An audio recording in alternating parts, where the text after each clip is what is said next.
Personal protective equipment. Personal protective equipment refers to a proper clothing and equipment to provide a firefighter protection in hostile environments where they perform their duties. Inherited limitation must be recognized to avoid overextending its range of protection. This equipment does not necessarily mean guarantee the firefighter's safety but can reduce and prevent it if properly used. Personal protective equipment in structural firefighting. Helmet. Protects the head from impact and functions as well as scalding water. Functions of helmet. Shed water. Protect the head from impact. Protect the head from heat and cold. Provide face shield for secondary protections of the face and eyes when SCBA is not required. 2. Eye protection. Provides protection against flying particles or splashes, especially chemical splashes. Kinds of eye protection. Safety glasses, safety goggles, helmet face shields, SCBA mask. Number 3. Hearing protection. Limits noise, induce damage to the firefighter's ears when loud noise situations cannot be avoided. Example, intercom, ear protection. B. Ear muffs, earplugs. Number 4. Protective hoods. Protects the portion of the firefighter's face, ears, and neck not covered by the helmet or coat. Protective coats and trouser. Protect the trunks and limbs against cuts, abrasions, and burn injuries, and provide limited protection from corrosive liquids. A. Firefighter's protective coat. 3 components of a protective coat. Number 1. Outer shell. 2. Moisture barrier. Number 3. Thermal barrier. The moist and thermal barrier serves to trap insulating air that inhibit the transfer of heat from the outside to the firefighter's body. These components protect the firefighter from direct flame contact, hot waters and vapors, cold temperatures, and any number of environmental hazards. B. Firefighter's protective trouser. Same as the principle of protective coats except for lower extremities. 6. Hand protection. Protects the hands from cuts, wounds, and burns injury. Number 7. Safety shoes and boots. Protect the feet from burn injuries, functions, wounds, and insulated materials environment. Kinds of protective boots. For firefighting and emergency activities. B. Safety shoes for fire station wear that includes inspection, emergency responses, and similar activities. 8. Self-contained breathing apparatus or the SCBA. Protect the face and lungs from toxic smoke and products of combustion. For common hazard of atmosphere associated with fires and other emergencies. A. Oxygen deficiency. The combustion process consumes oxygen while producing gases that either physically displaces or dilutes its concentration. Sociological effect of reduced oxygen, hypoxia.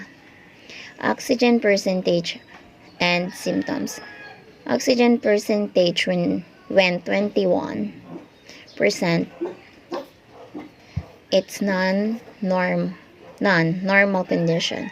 17% of oxygen, some impairment of the muscular coordination, increase in respiratory rate to compensate for lower oxygen content. 12% dizziness, headache, and rapid fatigue. 9% of oxygen, unconsciousness. 6% of oxygen, death within a few minutes from respiratory failure and concurrent heart failure. B. Elevated temperature. If air is moist, respiratory tract damage can be much worse. Can cause serious decrease in blood pressure and circulatory system failure. Inhaled Heating gases can cause pulmonary edema. C is smooth suspension of small particles of carbon, tar, and dust floating in a combination of heated gases. D. Toxic atmosphere. Toxic atmosphere associated with fire. Factors that particular gases give off. Nature of combustible, rate of heating, temperature of the evolved gases, oxygen concentration. Toxic atmosphere not associated with fire. Industrial processes, confined spaces. Breathing apparatus limitations. A. Limitations of wearer. 1. Physical agility, facial features. 2. Medical. Neurological functions, muscular skeletal condition, cardiovascular condition, respiratory functions. 3. Mental. Adequate training and equipment use, self-confidence, emotional stability. B. Limitations to wearer.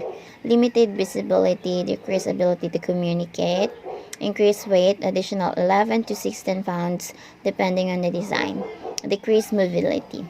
C. Limitations of air supply.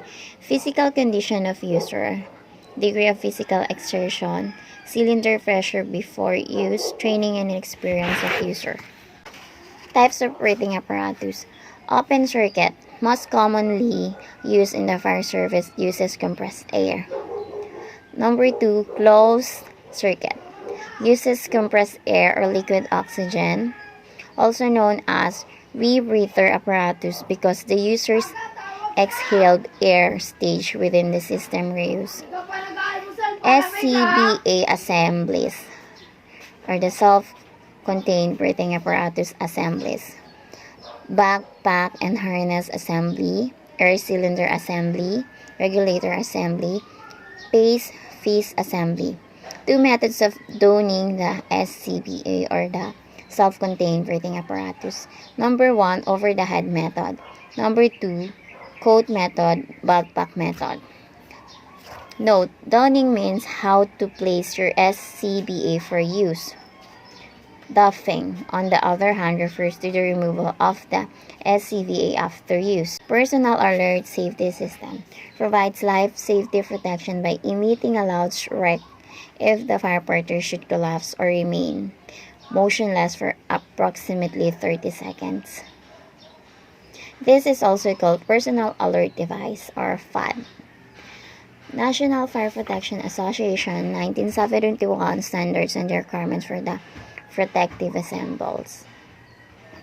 Manufacturer's name, identification, origination, lot number, serial number, and ID number. Manufacturer's address, country of manufacturer, month and year of manufacture, model name, number and design, size or size range, garments, materials, / coats, trouser, coveralls / hoods, close parenthesis. Footwear size and width, cleaning precautions.